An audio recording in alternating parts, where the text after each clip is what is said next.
Go faster, BaconBit. Run, BaconBit, run. Faster than you've ever ran before, BaconBit. Hi, listener. Hey, welcome to our review of The Flash. The Flash 2023. Yeah, do we have to put the year in there? Because it's not the CW series. It's not that weird 90s series that everyone kind of forgets happened. Yeah. This is the 2023 Ezra Miller last-ditch effort.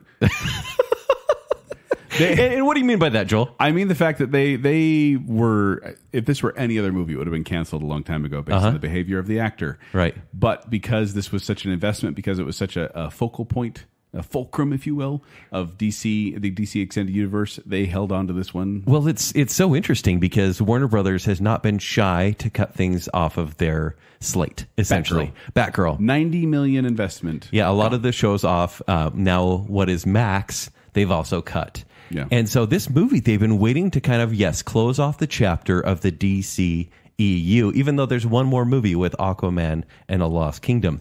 But lost or last, it doesn't matter. Who cares? But with The Flash... You sound a little bitter. This is... well, I don't think it'll be very good.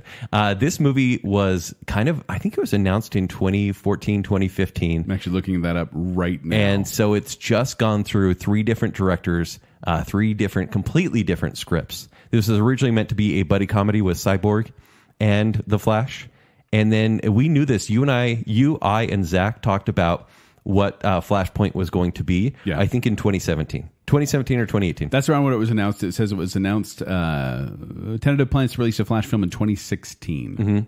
And so we thought, it's going to reboot the DC universe. And this was years ago. And of course, I was mad because I liked where the DC universe was. And now we finally get the movie that they've been waiting through a pandemic and criminal charges. Yeah. And now the summer movie season, a very busy summer movie season, actually. Yeah, kind of ramping back up to the way things used to be. Yeah. To the point where now we're seeing a lot of multiverse stories. And that leads right into The Flash 2023. And the synopsis is, Barry Allen uses his super speed to change the past, but his attempt to save his family creates a world without superheroes, forcing him to race for his life in order to save the future. Okay. That sounds like a pretty standard Flash movie. And this is directed by Andy Muschietti, who did It, Chapter 1 and 2, I think Mama as well. And and so we have Ezra Miller and a lot of DC mainstays, but I'm just going to go with Ben Affleck shows up. It's known that he's in the movie. Sasha Calle plays Supergirl. And the reason people are going to see this movie, Michael Keaton, once again. Yes, we can probably talk about that now because it has been so long on the pop culture screens there, is that Michael Keaton coming back as Batman was one of the big selling points of this movie. Yeah, for sure. I want to say this up front, that I don't know if you remember there was a movie that came out a couple years ago named The Justice League. Kent. Yep.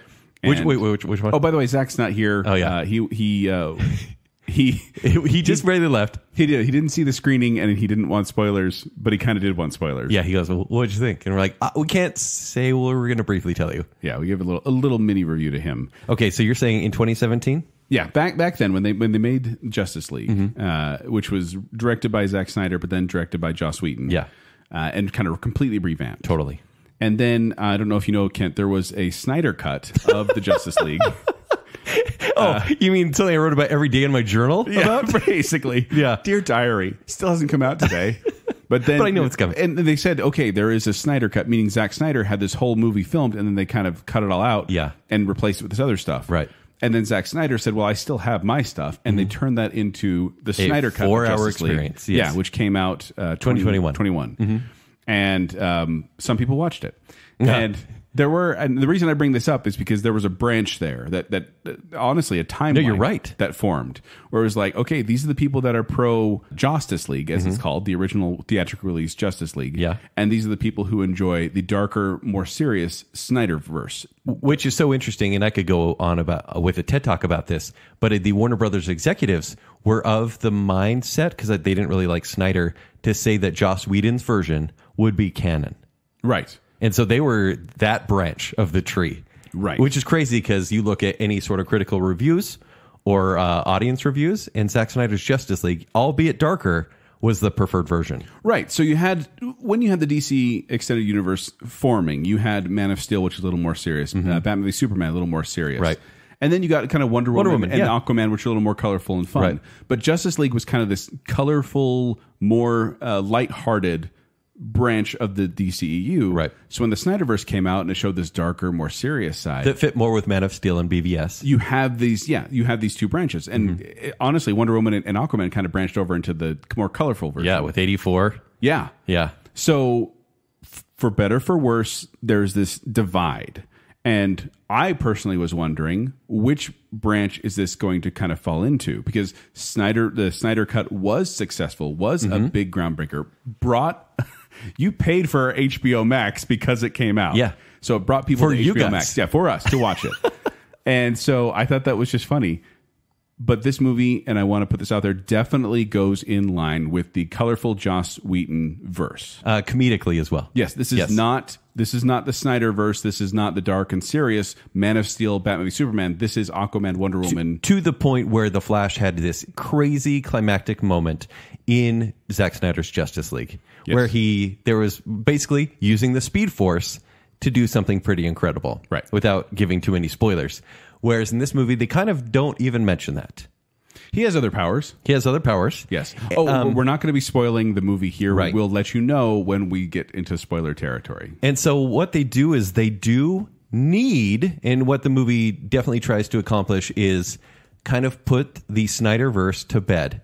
And by the Snyderverse, I mean everything that's been created in the last 10 years since Man of Steel, because they are rebooting this all in 2 years or whenever the next series of movies comes out. And so they do give a lot of time and energy to the 10 years of movies that have come previously, while also giving a lot of love to DC on the whole. Yes. Is that safe to say without giving too many spoilers? Yes. Yeah, we'll go with that.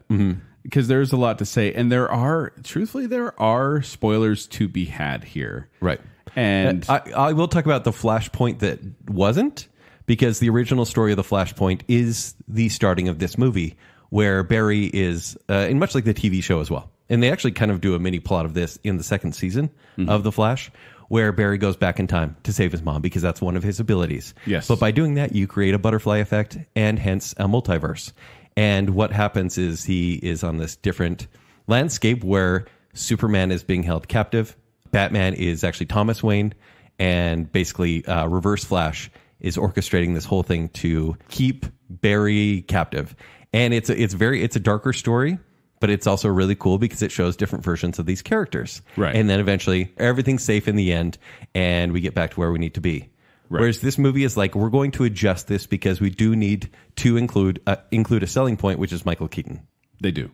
And I mean, so wait, were you talking about the comic book, or were you talking about the CW series? The comic book. Because the CW series also, and that's why I gotta bring it up, we've already seen a live adaptation of the Flashpoint in the TV series with Grant Gustin on the CW. But basically just sets things slightly askew in the show. Right. But they had a whole series to do, they had to keep going, but they did address this story, which is Barry going back in time to save his mother's life.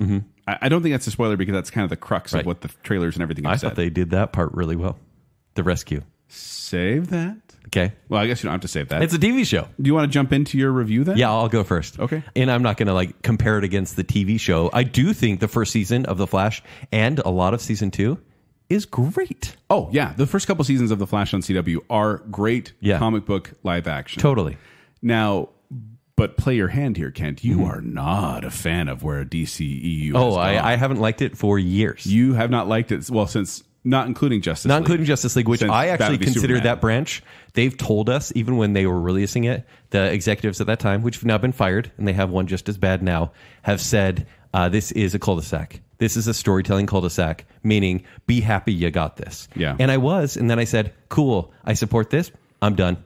I'm out. And so when they officially said, hey, we're going to release a movie starring someone that's pretty controversial, and we're going to fire the rest of the DC, best of, Ben Affleck, Henry Cavill, and Gal Gadot. You put Henry Cavill second there. That's kind of weird. Well, I mean, it's just, okay, sorry. But I just want to put that out there, because you walked into this movie, if I may say so, probably with folded arms and a furrowed brow. Yes, personally, but it has been screened now hundreds of times. At CinemaCon 3 months ago, they showed this movie super early to critics, and critics, because it's early access, were just raving. They said, this can sound crazy. You almost think it's hyperbole. Best DC movie since Dark Knight. Have you ever heard that before? Every single DC movie that comes out. Yeah. They also said this one is worth the hype. Yes, there is an alleged criminal starring in this movie in maybe more than one role.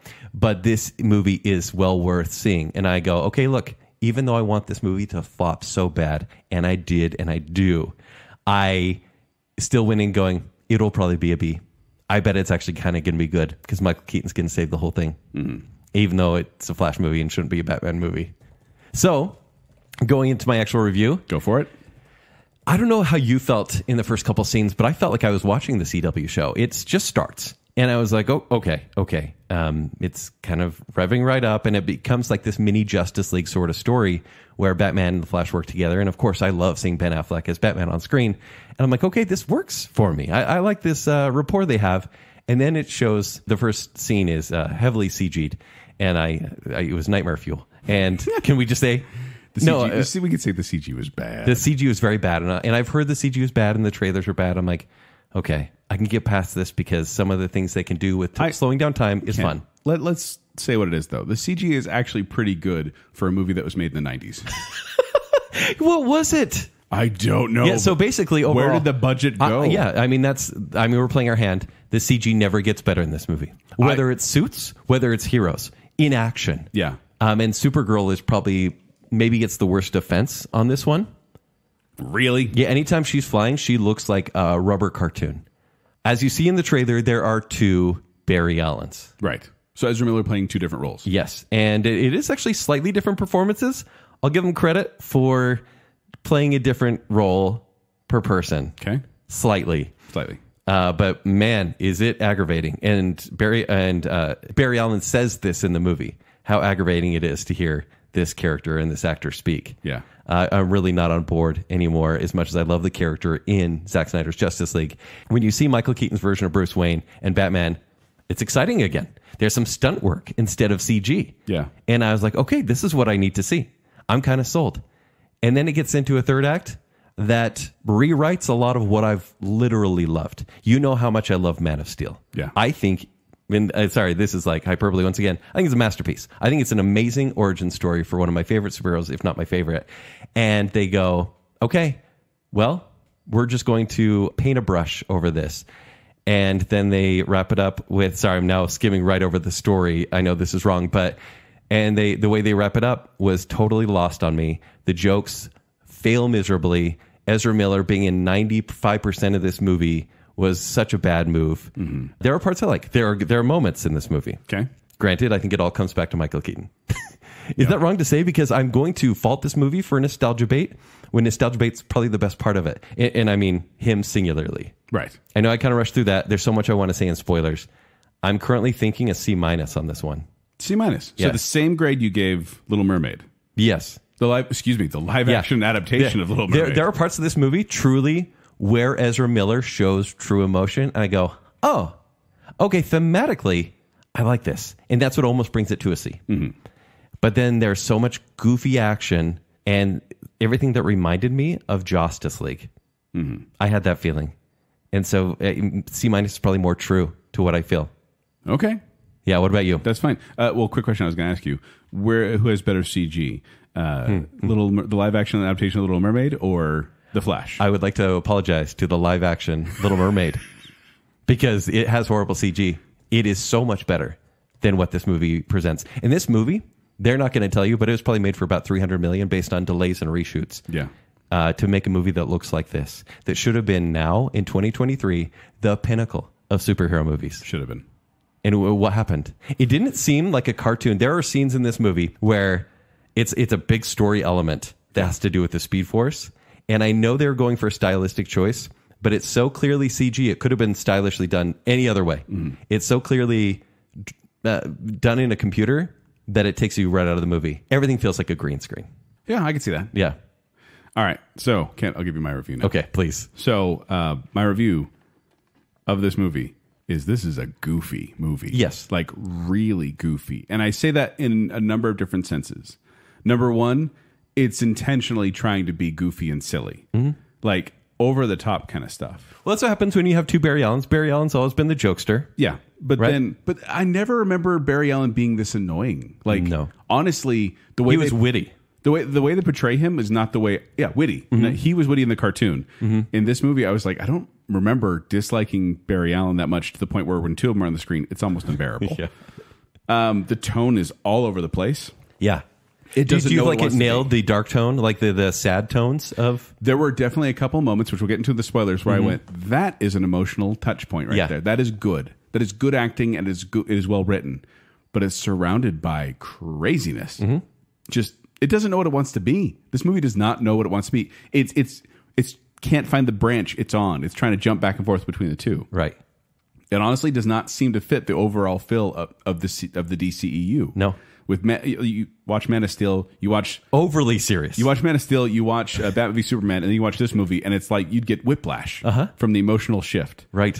How old is Ezra Miller, by the way? He's like 30 something. Looking it up. He's supposed to be portraying an 18-year-old in this movie, and it's just, it doesn't work. He's 30 years old. 30 years old. He's supposed to be portraying an 18-year-old. So he does play two versions, like a 28-year-old and an 18-year-old.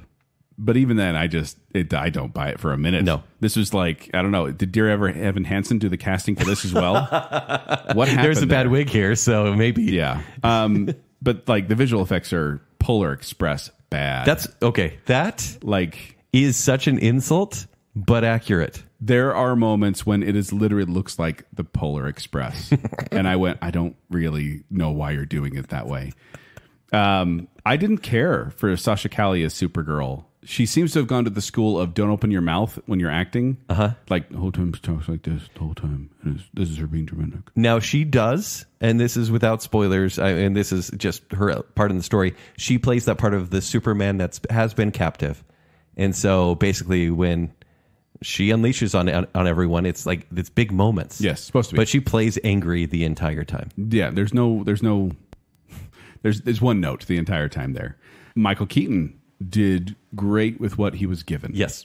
He wasn't given a lot of good, but he did good. And I'd be lying if I said I didn't get that childhood joy whenever the Batman music came up or like a Batman reference came up. No, you're exactly right. And they do play the theme 4 times. Yes. In a very short span. Yes. But the thing that was different about this one compared to Joss Whedon's Justice League, because he had Danny Elfman go in and play the original Superman theme and the original Batman theme, that felt fake because it was for different versions of the characters. Yeah. This time they had Michael Keaton with that Batman theme, and I was like, yep, love it. Yeah. Love that. I was enjoying that, and I did get joy there. And like I said, there were some good acting points as well. Quick content. I was going to mention this for you parents out there. A lot of S words just throughout this movie, constant S words, some crude language, very juvenile kind of language. And then right at the end, surprise F word out of nowhere. Surprise effort and naked Ezra Miller. Oh, yeah. I forgot about that. Yeah, so they hide an origin scene for the Flash because you're like, why would I care about Flash resetting everything when I haven't seen a Flash movie? They kind of hide a 5-minute origin story in here. Yeah. And it's just hijinks. And he ends up naked. Yeah, and it shows his bum. So And that's literally, there too. so I have rules, obviously, where I try not to talk to my friends when I'm in movies. Right. But I leaned over to you and I was like, I think this is just Ezra Miller being Ezra Miller. On some Friday night. Yeah. Yeah, which that's fine with that. Because the occasional comment, especially in a movie like this, is fine because this was a goofy movie. It's long too. It's 144 minutes, and you feel it. Yeah. And it really was just all over the place. And I feel like you said you weren't going to compare it to the TV series. I am. Okay. I feel like the CW did the Flashpoint storyline better. They did. I almost liked this movie, Kent. Like it almost crossed that point of liking. Right. But what took it away? It kept tripping itself up, whether it be a throwaway dumb comment or a goofy joke that didn't land or terrible CGI that kept popping up or pandering to the audience where I went, I just can't get behind this movie. And I feel kind of bad because I was excited for this. I was not you being like, I'm grouchy. I hope it fails because what they did to get Henry Cavill. This was anticipated for me. Yeah. And anyway, so my review is that this is a goofy movie all over the place, doesn't know what it is. I almost liked it, but it's a 2.5 stars for me, which oddly enough is the same score I gave the live action adaptation of The Little Mermaid. So that's about as good as it's going to get. Well, we were surprised by how much we didn't hate that. This one, I'm surprised how much I didn't like it. Yeah. It's weird how that works out. So there you go. There's my review as well. All right. Should we get into spoilers? Let's do it. Spoilers. We'll give every one of them. Dun, dun, dun. Well done. Spoilers. Let's start off with the CG babies. CG babies. Okay, actually, it is a scene. Okay, let's jump back to X-Men Days of Future Past when they show Quicksilver and what they did in 2014 with Evan Peters is that role. Yeah, remember that rescue running scene? around when the place is blowing up. It was like a Matrix moment for me. Well, that was no, he's escaping first. Yeah, Blowing he's up to the helping next Magneto one. escape. That's right. And I was like, wow, that is so inventive. It was so fun. How can The Flash or any movie top this with the speedster? Yeah. And it still hasn't been done. No. That Okay, said, so it was really funny. So a building's coming down, right? yes, a hospital. But yeah. East wing of a hospital is coming down. And Batman's like, Barry, or Alfred. Yeah. Barry, you need to save these people in the hospital. And he's just kind of standing there. he's really hungry because Flash does burn a lot of calories. That's he true. has to eat some stuff in order Canonically, to stay up on that is true. Yeah, that's true. And so he's like, I'm really run down. I don't want to do this. And Alfred's like, you got to do something. And then the East Wing collapses, and literally there's which I don't know why they didn't have the babies out of there, but there's a whole room full of babies in like little bassinets. And then the building starts to clap, and they roll towards the window, and the babies start falling out the window. I'll be honest with you. So funny. Because you're so caught off guard. You're like, how are you going to save these babies? There's like 10 of them. Not even that. I was like, what movie am I watching? Because I don't know if you saw feel my like airplane Did almost? you see my hands go up like, what? You don't have babies, like literal infants in bassinets, falling out of a window. That is so stressful. And comedically, they play that scene almost like a farce, but it works, except for you're so taken out of it. None of it feels real, because also like the time doesn't work for me when he slows down time at that moment. Yeah, he slows down time, but then he goes and does stuff for a couple minutes, and it didn't work. Yeah, and I know he's a Flash. I know he can do anything with time, but whatever. But everything looks so phony. Whether it's a cartoon dog or the cartoon babies that actually never get real until like moments after they're even supposed to. After they're on the gurney, and even after he saves them. And it was kind of fun to see how he's going to save them. But at the same time, I was confused. Like, what are you doing? Why are you doing? Why'd you put that baby in a microwave? Why did it to make ding? us laugh? To make us laugh. Why did it ding? Why did it ding? But once again, but that's okay. That's kind of funny. It is. And it just looks so phony. But that's just it. The cartoon aspect pulled me out of it, where I was like, are they trying to make this look that bad? Because it looks like Polar Express bad. And then they have the whole team up with the Justice League, the little cameos from everyone. Yeah. I really think they're doing something with Ben Affleck's face. Yeah. It looked like really long and pulled down. And I was like, what's going on there? It's funny because I've seen him recently. Like, he's in good shape. He doesn't look like But like the mask and everything, he looked a little weird. Yeah. And then they have Wonder Woman pop up, and that was, she has a great theme. Yeah, that's true. The moment I think I'm watching a Joss Whedon version of this movie is once again they did the joke from Justice League with the whip. With the lasso of truth. The lasso of truth. Yeah. The whip, what I'm talking about. But yeah, they all basically say the same sort of truths that are embarrassing but meant to make the audience laugh. That's all it is. Yeah. And it's also funny because they make reference to Cyborg a lot in this movie, but Ray Fisher's not in it at all. No. Because he didn't get enough money. Right. That's what it comes down to. He was meant to be the co-star, but the executives don't like him. Well, and they said they offered him like a fraction of what he got on Justice League, and he was like, no, I'm not taking that. Yeah. And then he was like, well, I hope we can work things out. I hope they can work stuff out before I get in there. And I was like, dude, just do the cameo. This is all you really have. I wish he did. I like him as an actor. If it would have felt more complete had he been in there. And this was a moment where I was like, you know what? It's a very small segment of the DCEU. They, Superman is stopping a volcano by using laser vision, whatever. Okay, that's stupid. But I mean, like, I was they also kind of gloss over where Superman is. But like, they give Barry a theme where they say he feels like a lower tier Justice League member, and I was like, I like where this could go. Yeah, and then they forget about that. And he goes back in time. Well, because he gets sad about his dad's going on trial, so he goes to the house and he has a little emotional breakdown and decides to run. And he runs so fast that he enters the Speed Force, or as I call it, the Polar Express Vortex. Like a kaleidoscope? That, to me, was the most egregious CGI. Okay. Was every single time he was in that, he's in this arena, and it shows all these branches of time around him in the form of characters, and they were all Polar Express. Do you think they could have pulled it off looking extremely realistic, or do you think they should have gone more visually interesting? Kind of like how they tell the Man of Steel backstory on Krypton. Oh, with cubes and stuff. Yeah. Like, do you wish it would have been a little bit more like that? I don't know what they were doing. They could have had the real actors there and just mirrored them. We've seen mirrored actors multiple times, but they made them intentionally CGI. Yes. And it was off-putting. Right. Every time we went in the Polar Express Vortex, I was like, what is happening right now? Why are we back here again? Yeah. So then he ends up in a he thinks it's just back in time. Mm-hmm. And then throughout the course of the movie, he hears things like they say, like Eric Stoltz is in Back to the Future. Right. And they don't have a Superman. Right. And they do have a Batman, but he finds out, oh, no, I'm in an alternate timeline. Which they do something weird here with the movie where it's almost like the Infinity War type thing when they say, no, that's not how time travel works. This is how time travel works. I was actually okay with that.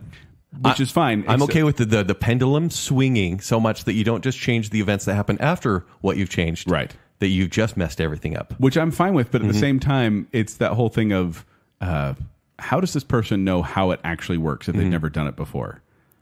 Yeah. And I had that question because, well, yeah. So I did get upset that he saves his mom, right? And it has to do with a can of tomato sauce. But I do like how they do that, how he says, how can I go back in time and not interact with them, but Right. still save them? And the whole point is the mom had to leave, or the mom had the dad leave the house to go get a can of tomato sauce or tomatoes because she forgot them, crushed tomatoes. And then while he's gone, she dies, but then they blame it on him and he has no alibi. Right. Because he's in a supermarket. The dad's in a supermarket and he's getting the tomatoes, but he's not looking up, and so they can't get the evidence they need. Right. So he does go home and sees his parents, and they're like, oh, you look different. You're acting a little bit different. Yeah. But that's okay. And I was like, okay, this could be Acting good. a little different, even though he had a completely different hairstyle, was apparently like 20 years 10 older. years older. Yeah. But then he doesn't spend any time with his family. No. Because he does do the responsible thing, which is, oh no, I've interacted with myself in the past. I now need to make him the Flash so that we can actually make the future in history happen, right? We can reset everything with my mom being alive. Which is weird because he runs into himself and then he's like, himself is freaking out. He's like, no, don't freak out. But then he has this whole conversation with him where he's like, he's trying to figure out where he's at. And he decides, oh no, we got to go transform you to the Flash here in like 30 minutes. Which I was like, does he even work at this place? Is he supposed to become the Flash? Like, I was confused as to why he was forced. Well, he wasn't supposed to in that timeline, but he's like, basically, oh, I need to exist, so I need to create you. Yeah. So he takes him to the experimental place, gets him struck with lightning, which was a pretty cool sequence despite the bad CG. Yeah. And there's some humorous moments with phasing. Yeah, which they just kind of throw those powers in there now, and it's like we haven't established that he can do that. And they make fun of the Ezra Miller run after he loses his powers with the accident. Which the original Barry loses his powers. Which at that point, I actually kind of like that performance of Ezra Miller. Powerless. Yeah. He seemed less fast as far as speech and powers. Yeah. And I was like, oh, he's playing a little more serious. But he also makes fun of the run that he does. That in was this before, funny. so I'm like, that's pretty good. That made me laugh. Yeah. But then he gets the new Flash gets the powers, and spoiler alert. So extra spoiler alert.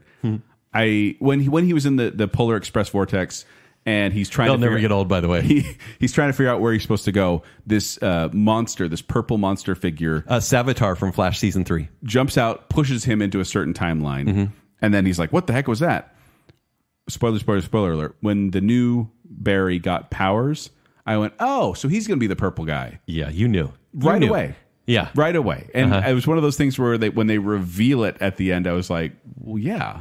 But maybe that's just because I watched Flashpoint Is it before. because this movie's so overstuffed and maybe they're saving Yellow Flash, Reverse Flash, I should say, as a villain for the next Flash iteration? Which they because shouldn't have. this story and Barry does need Reverse Flash in his life. And that's what this all revolves around. Granted, I know it would have taken a lot of film time to tell that. Yeah.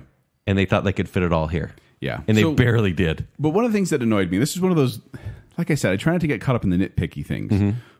But when I can see the screenplay being written, I get a little annoyed. Sure. Like when this decision would never be made, but because the screenplay needs to do it, that's what they're going to do. Yeah. When he goes back and he's like, okay, we got to look up Superman. Doesn't exist. We got to look up Diana Prince. Oh, apparently she doesn't exist. We got to look up Cyborg. Oh, he's not Cyborg yet. And then Aquaman. No. And then at the very end, he's like, oh, what about Batman? And I'm like, you literally have been saying for the entire movie that Batman is your best friend and you've hung out with him and you love Bruce Wayne. You talk about him all the time. But when you get to this other timeline, he's the last person on your mind. Right. Really? That annoys me. That was exposition. Like you said, that was a script being written for us. Yeah. You watch it being written and I'm just like, no. So then they get to an older Michael Keaton, an older Bruce Wayne. Who's healed Gotham. Gotham is fine. So he's become this weird recluse for some reason. Yeah. I didn't quite understand why. I didn't like that, especially because, and this is what I like to hear. I think I was happy about this. You look at Ben Affleck's Batman and BVS, and he's done 20 years in Gotham. Nothing got better because of his time as Batman. In fact, he's turned to killing because he's so tired of it all. Now you have Michael Keaton, who in this movie says Gotham is one of the safest places ever. And I'm like, way to go, Batman. Yeah. But then he's a recluse for some reason. Well, and I think maybe it's because Alfred died. Maybe. Possibly. Because like the house is in disrepair. He's completely disheveled. It was cool seeing the mansion again. Oh, yeah. Yeah. But I kept going like, but why? Why is he? It really made no impact whether he was disheveled or not. He could have been full on Bruce Wayne living in the house. And I think it's for the haircut moment. You know, it's like, I'm going to shave and get a haircut. Oh, totally. That's what it was for. Like I said, every time they played that music and they showed the bat suits and they showed the Batmobile and the Batwing, I was just like, oh, man, that really does make me happy. And I kept being like, don't get pulled into it, Joel. But I'm like, no, be pulled into it. And I kept trying to not compare this to the rest of the DCEU and just treat this as its own separate movie. But I couldn't. I kept being like, but... I actually think the second act was the strongest of the movie. And this is basically the quiet time with original Barry, Obi, and Bruce. I think them talking in the Batcave. Obi and BW? Yep. Their scenes, probably right up until Supergirl gets her powers, were the best of the movie. Because I was like, oh, there's some moments here and there's reasons why Barry didn't want to tell younger Barry about the paradox. That he went back to save his mom. Yeah. Well, and that's the point I was going to make too, is the keeping secrets thing. Well, that too. That's screenwriter's writing. Yeah. But also just the Batman's explanation of how time works. When he was like, this is how time works in this movie. And almost talking to the audience. And I was like, how does Batman know about time travel? Yeah. That makes no sense. This is very basic Batman with no superheroes in the world at that point. Yeah. This is jumping ahead a little bit, but I just want to bring it up now. Okay. So, like, everyone knows Batman. Like, they don't know Superman, they don't know Wonder Woman, they don't know Aquaman. But yeah, it's like, oh, Batman. Yeah, he solved Gotham. And yet, when they're flying into battle, they start shooting at him. They're like, they don't know we're on our side. And I'm like, Batman. The Batwing is flying in, and the military doesn't know Batman is on their side? That was pointless. Yeah. I don't know why the military was shooting at him. Just to get more bombs in the air, I think. More action explosions or something. I don't know. That was weird. So in the movie, what happens is they see Zod's ship showing up, which I actually like this alternative point of view. I like the idea of Barry trying to save someone back in the Man of Steel days and failing, and then kind of not. I agree. Covered his powers. I like that. I think they played this element to kind of cover up what happened in Man of Steel with all the collateral damage. Oh. Even though, yes, the world engine was there in Metropolis. Yeah. And they kind of show that brief scene, and anyways, I don't want to get into it, but because Flash feels like he failed during the... I like that aspect of him trying to be a superhero and realizing, I can't save everyone. I do think they were trying to say, hey, well, look, Man of Steel happened the way it did, but maybe they didn't have to go to Metropolis and cause all that damage. Even though... This is an alternate timeline. In this alternate timeline, Superman is needed still. He is still needed, and... He's the only one that can do it. And honestly, it actually gives a stronger case, and maybe they did this on purpose. Sorry, I'm jumping right to the end. Go for it. For Superman breaking Zod's neck. Because he's the only one that could stop him. Yeah, so Zod pops up, which, by the way, I think Michael Shannon, he did all his scenes in an audio recording booth. Truly. I don't think he was ever there. Absolutely. Because his face was CGI the entire time. Yeah. But behind a mask, so it wasn't as egregious. So then they're like, okay, well, Barry's like, well, we need Superman. Let's find Superman. And Batman finds out, there's a alien that was in a Russian prison. Which they're pulling from Red Sun. Yes. Krypton, yeah. Which I went, okay, cool. So that's fine that this is an alternate timeline. And they go in there and they free Kara Zor-El. Kara Zor-El. Yep. Who is Supergirl. And that, she's in the comics as well, which is fine. But the way and actually when they pulled her out and she got into the sunlight and you see her kind of forming and then she starts kicking, when she starts kicking butt all around, I enjoyed that part. Yeah. But then every scene after that, I was like, I'm not liking you as Supergirl. Like, I think it was a poor casting choice, honestly. Yeah. Because like I said, she just mumbles the whole time like this. And, I like the idea that she was like, I'm not human, I'm Kryptonian, because she hasn't had that bond. But the way she also decides that she is going to help the humans was a little rushed. Totally. Because Red Sun, it's a bad Superman. He's exactly. He's Russian Superman. Bad. Yes. Because he's not raised by the Kents. He's not raised by good people. And this one, she's kind of just like, Zod kills people. That's bad. I'm going to go kill people for good. And like you said, they rush everything that Superman had to deal with. There was a time in his childhood when he heard all the pleas of help me throughout the world. Yeah. And it kind of drove him crazy, and he had to adjust to even the sunlight. Yeah. And in this movie, she deals with it for about 7 seconds. She's like, okay, I'm good. Let's go get Zod. Truth be told, I think Kent's not going to disagree with this. This movie would be better with Henry Cavill in that role. It should have been. That is the Flashpoint story. That's what it should have been, and that's what it could have been. And I don't know why. I'm so glad he wasn't in this movie. He filmed things for this movie. He did, but guess who took him out? James Gunn. Yeah. Because he doesn't want anything to continue. Which is the weirdest thing, because this could have been such a stronger movie had Henry Cavill been in this role. 100%. Are we jumping right to the end? No, not yet. We're not yet. Not yet, because let's pull it back a little bit. Actually, Henry Cavill was paid $250,000 for his cameo. Good. And then they cut him. Okay. So I'm so glad he wasn't in this movie.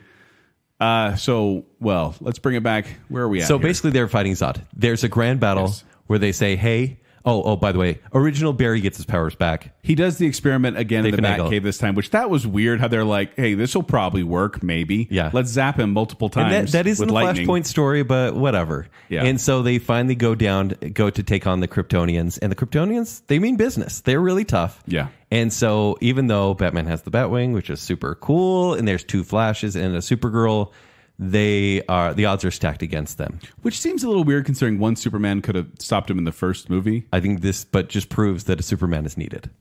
Yeah. So they fight back and forth, and then it does not go well, which was interesting because they don't win the battle. Batman ends up dying, Supergirl ends up dying, and it becomes live, die, repeat. Almost. All of a sudden, just tomorrow. Because then Barry's like, okay, we can change this, and he travels in time, and they try again, which. It's a little fuzzy on the time travel there because it's like, well, are they replacing themselves or are they? I think it's a new multiverse they created. I guess. Yeah. It got a little confusing at that point, but they go back and fight again and again, and it just keeps not going well. And that part was kind of interesting, but also they didn't. One thing that Live, Die, Repeat or Edge of Tomorrow did well was they didn't repeat it beat for beat. Right. It got shorter and shorter to the point where you're just getting little bits of it, and it made it much more concise. Totally. They go through the cycle a couple times, and I kept being like, wow, we're doing this again? Yeah. And it got a little tedious. But then right when you think it's gone too far, which it did, then all of a sudden there is dialogue between the 2 Barrys where younger Barry says, older Barry knew that it was a paradox and knew that he totally messed up by going to save his mom. And he realizes there's fixed points in time that you can't change. And he basically said, my mom cannot survive. I have to go and prevent what I already did. Yeah. And younger Barry says, no, that's my mom. You can't do this. We need to stop this. And so he keeps going back and basically getting more and more injured, more shards in him. Which was weird how they did that. Like they kept like stabbing stuff through him, but he's like, I'm fine, I'm going to go. It was like a Mortal Kombat sort of thing. Like he's not going to pull a huge thing out of his arm? Yeah. I don't know. You saw this coming an hour and a half before this. He slowly becomes this speed demon. Of sorts. And then the 3 of them are in it together, and he kind of pulls off his mask, and there's a poorly CG aged. You say Ezra 3 Miller. Of them. It's like the OB, Barry, the original Barry, the younger Barry, and the Monster Barry are all together. And Monster Barry, it reveals. I'm cereal, by the way. The Monster Berries. It says, I'm younger Barry. I've been trying this. I've been trying to save Batman and Supergirl for decades, basically, again and again and again. And I've become this monster. I will save my mother. And younger Barry does sacrifice himself really quickly. And I was like, okay, I like that moment because that's what needs to happen. That was a good moment. And I also like the time paradox where you can't end and you can't change something that made you do what you're doing. Right.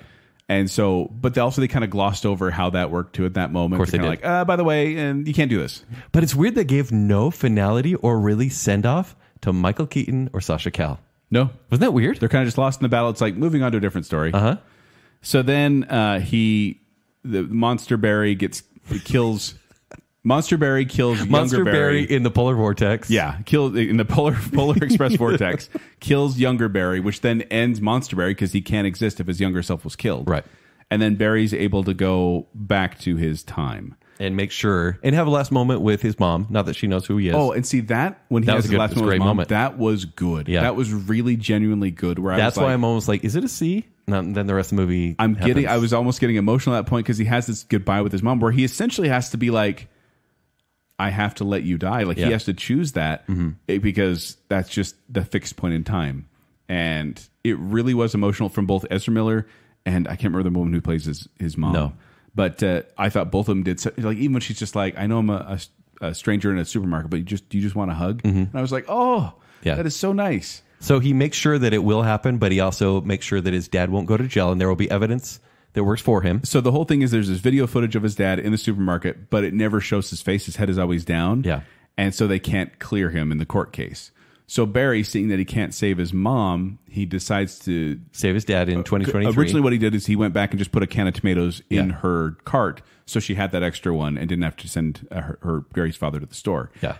But then he goes back to the present time and he goes to the court case, and it turns out he did actually go back and move all the tomato cans from the bottom shelf to the top shelf in flash style, so that his dad had to look up to see the cans. So he did end up saving his dad by going in the So past. he still has changed time. He didn't reset everything how it needs to be. Not that he probably could. And so when he gets back to normal time, he goes, yay, my dad's going to get out of jail. Yep. Everything's fine. Where's my best friend Batman? And then Bruce Wayne calls him on the phone, starts driving up, and I was like, here comes Michael Keaton. It's going to be Michael Keaton, because they weren't showing his face. That's another movie. That's a movie thing where it's like they won't show someone's face for a bit, and then they have a reveal. So in the original ending, he was going to get back, and it was still going to be a different world. Uh-huh. And then all With of a sudden, apes. he was going to get he was going to get a mysterious call at his place, and it was going to be Ben Affleck saying, "Barry, find us, come find us," and that's how the movie was supposed to end. Did we ever see, by the way, in the original Batman v Superman, I believe, when Barry pops his head through the time vortex and talks to Bruce Wayne? Did we ever see that? It was a Zack Snyder story element that was going to happen in Justice League 3. But it never happened. It never happened. We never saw We that. never saw it. We did see the head pop through time in this movie, but it never was that Oh man, moment. it was bad looking. It was bad looking. But So then, I thought it was Michael Keaton, or it could have been Ben Affleck. But then out of the fancy car and through the crowd, George Clooney. George Clooney pops out as Bruce Wayne, and I have to admit, I went, that's funny. It was nice to see him. Seeing him in the role, Yeah. and knowing he was Batman in Batman and Robin, which was the worst of that franchise. Yeah. But giving him that other shot, almost an Andrew Garfield moment, Kent. I mean, kind of, yeah. But honestly, that part made me laugh. To I went, I like that, even though it has no consequence. It is pointless. It's a joke. It's never going to be addressed again. So they did film Michael Keaton and Ezra Miller at the courthouse. But once again, they cut it because they cut Michael Keaton from Batgirl. Oh. So there was supposed to be closure there. Oh, Kent, we didn't talk about that. We sure didn't. The Easter eggs. So there's a point when they're in the Polar Express Vortex. And With demon berries. With demon berries, and they start seeing the worlds colliding all around them. And there's like these globes, these colorful globes all around them with a bunch of pictures around. But the camera starts zooming in on each one of these alternate realities. So you very first see, and it was a surprise to me. I knew most of the spoilers, honestly. Yeah. But you see George Reeves. Christopher Reeves. Oh, no, George Reeves. Yeah, you see George Reeves, the original Superman, black and white Superman. Yeah, from the TV show. Yeah, and I was like, oh, okay. And they have a little sound clip play. That's kind of nice. And you see robots in the Polar Express Vortex as well. Yeah. And I was like, okay, that's kind of cool. And then you see Reeve walk up with the woman who played Supergirl in the live action movie, blonde and beautiful. I can't remember her name. Yes. But she walks up next to her, and you have the Superman theme play. Once again, Polar Express versions. And actually, Christopher Reeve looked okay. But there was something. No. If they showed him for a short time, but they dwelled on him 3 times. And I went, oh, it's getting worse every time. But then they show Adam West's Batman. Really quickly. And then they show... honestly, a cool scene. Nicolas Cage fighting a spider, which is the big joke from Superman Returns Superman Lives back in the day. Yeah, Nicolas Cage was going to... Tim Burton was going to direct. Nicolas Cage was going to be Superman, and he was going to be fighting this giant mechanical spider. I thought that was a pretty cool scene. It was actually kind of funny. Like, I didn't know it was going to happen. So when he turned out it was Nicolas Cage, I went, I see what you're doing there. But they showed him a few times, too. That was weird. And he definitely Polar Express Vortex. And who did they show anyone else? They didn't show Henry Cavill, that's for sure. They showed the back of Henry Cavill at one point. Did they? I think. Okay. I think it was just a male Superman. But then as I watched that, I was like, part of me enjoyed it, but part of me was just like, this is really just straight fan service. Yep. There's no consequence. There's no reason for them to appear. They're not going to talk or do anything. They're just here to make you go, oh, I remember that. Was it more or less forced than Across the Spider-Verse? More. Yeah. They dwelled on it more. And I didn't love it in Across the Spider-Verse. No, I didn't either. But it was more. So here. Yeah. Absolutely. In Across the Spider-Verse, they show kind of these pictures in the background as they're talking about specific moments in Spider-Man's life. In this one, they're just like, hey, alternate realities. Here's all the things you used to know and love. And they dwelt on it way too long. I think a lot of people will see this as a love letter to DC. And that's fair. I think people will enjoy this movie for a lot of that. Yeah. And a lot of times in these screenings, Kent, when those moments happen, people woo and they clap. And this was a full theater. Yeah. I didn't hear wooing or clapping. No. I think people were kind of like, oh. Yeah. Okay. They look fake. And at the end, normally there's applause. No applause. Nothing. That was weird. Yeah. So, but there is a stinger that's been causing quite a buzz, and I think they still know that they have an Aquaman movie to burn off, and so it's Barry and Aquaman. It's not Aquaman. It's Jason Momoa. It's Jason Momoa. There's no Aquaman. It's just Jason Momoa and Barry straight up drunk walking out of a bar, and I couldn't even understand Jason Momoa half the time. No. And then he's basically like, oh, there's what's Batman like in the other worlds? And am I weird in the other worlds? He's like, no, you're pretty much the same. Yeah. It's like, okay, we didn't see that. But and then he fine. falls down face down in a puddle, a la Glass, and go buy more beer. And that's it. It was one of the most pointless singers I've ever seen. Yeah. So see, that's the thing. I'm not really torn here. I mostly didn't like it, but there were the emotional moments that I was like, that's nice. The Flashpoint stuff was nice with he and his mom. There were some good moments. I almost liked it, but no, there was so much to dislike.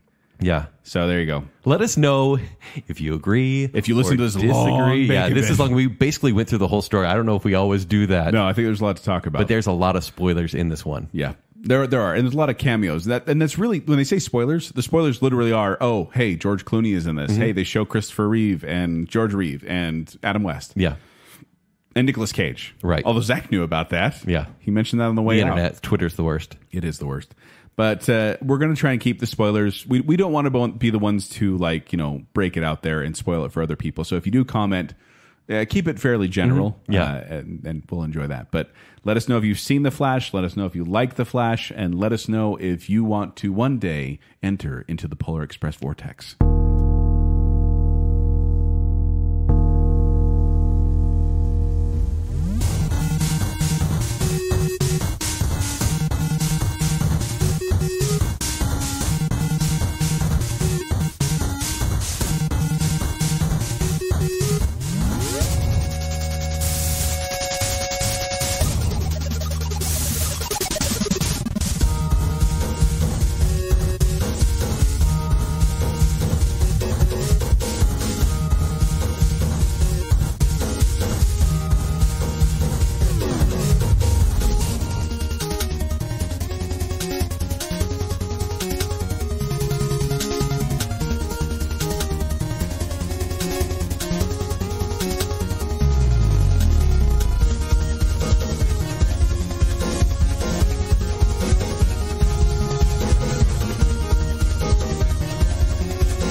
Every time we went in the Polar Express Vortex, I was like, what is happening right now?